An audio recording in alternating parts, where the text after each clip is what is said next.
Class boundary के लिए क्या करना होता है आपने, नंबर 1 आपने फर्स्ट रेंज जो फर्स्ट क्लास है आपकी उसकी अपर और नेक्स्ट वाले की लोअर, इन दोनों को माइनस करते हैं और 2 पे डिवाइड करते हैं, देखते हैं क्या आता है। जब हमने उन दोनों वैल्यूज़ को माइनस करके 2 पे डिवाइड किया तो आंसर आया 0.05। अब ये जो अमाउंट है हमारे पास वैल्यू आई है, हमने क्या करना है, इस वैल्यू को सारी की सारी आपकी लोअर लिमिट में से माइनस करेंगे और अपर वाली में हम, और जो अपर वाली रेंज होती है उसमें आप इसको ऐड कर देते हैं। तो आपकी क्लास बाउंड्रीज़, तो आपकी जो क्लास बाउंड्रीज़ का कॉलम है वो क्रिएट होगा। हम क्लास बाउंड्री क्यों बनाते हैं? हम क्लास बाउंड्री इसलिए बनाते हैं ताकि हमारे डाटा में जो गैप है उसको हम बिल्कुल ओवरलैपिंग की तरफ ले जाएं।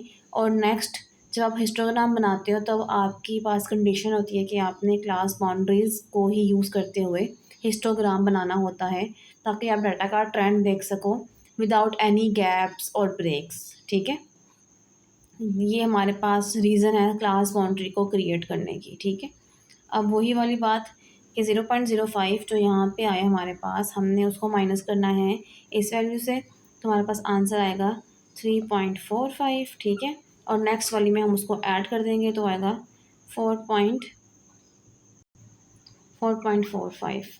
नेक्स्ट 4.5 में से माइनस किया 0.05 तो हमारे पास आता है 4.45 रेंज अप टू 5.45। अब ये देखें, ये वाला और ये वाला सेम हो गया। इट मीन्स मैंने जो गैप था इनके दरमियान में उसको ओवरलैपिंग में कन्वर्ट कर दिया है, वो गैप कम किया ताकि ये जो यहाँ की जो अपर बाउंड्री है वो नेक्स्ट की लोअर बाउंड्री बन जाए। ऐसे करते करते करते करते एंड तक आपने ये क्वेश्चन खुद कंप्लीट करना है। अब ठीक है क्लास, अब नेक्स्ट एक और कॉन्सेप्ट समझ लें, क्लास मार्क्स का।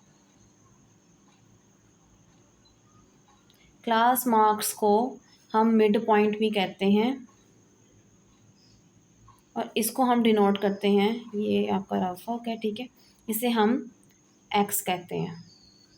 नेक्स्ट जब हम फॉर्मूलाज पढ़ेंगे ना, ये summation F x over summation F जब हम पढ़ेंगे मीन का फॉर्मूला, तब आपको एक्स रिक्वायर्ड होगा।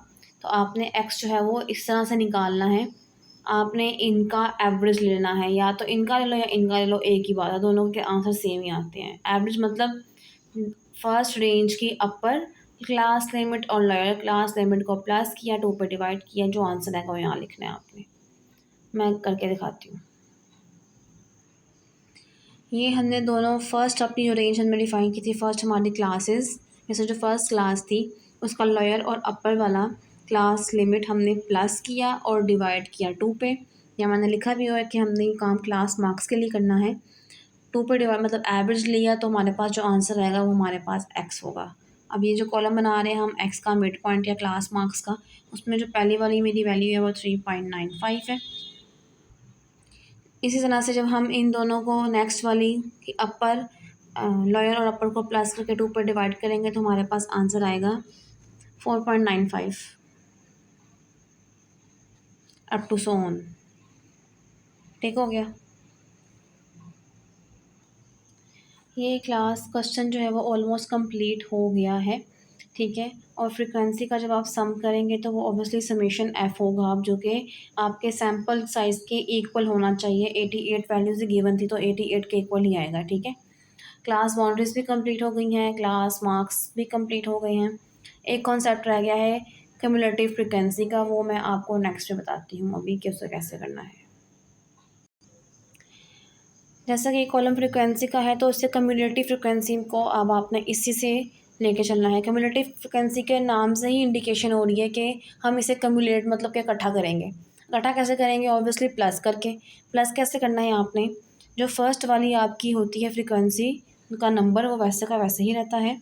नेक्स्ट में क्या करना होता है आपने अगली वाली में, कि आपने इस वाली को जो फर्स्ट में लिखी है यहाँ पे, इस वाली को इसकी नेक्स्ट वाली से प्लस करके नंबर आगे लिखना होता है 5।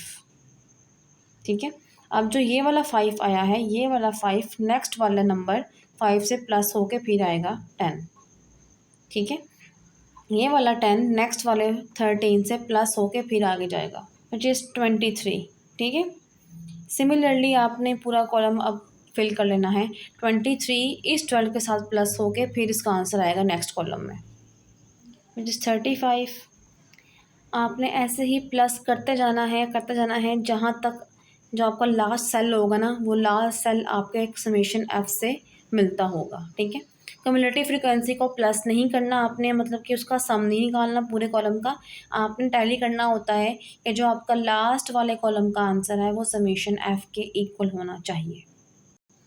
ये थी आपकी फ्रीक्वेंसी डिस्ट्रीब्यूशन जो कि बन चुकी है। अब फर्दर जब हम ग्रुप डाटा के लिए अपने फॉर्मूलाज़ को लगाएंगे तब आपको बहुत बहुत आसानी हो जाएगी।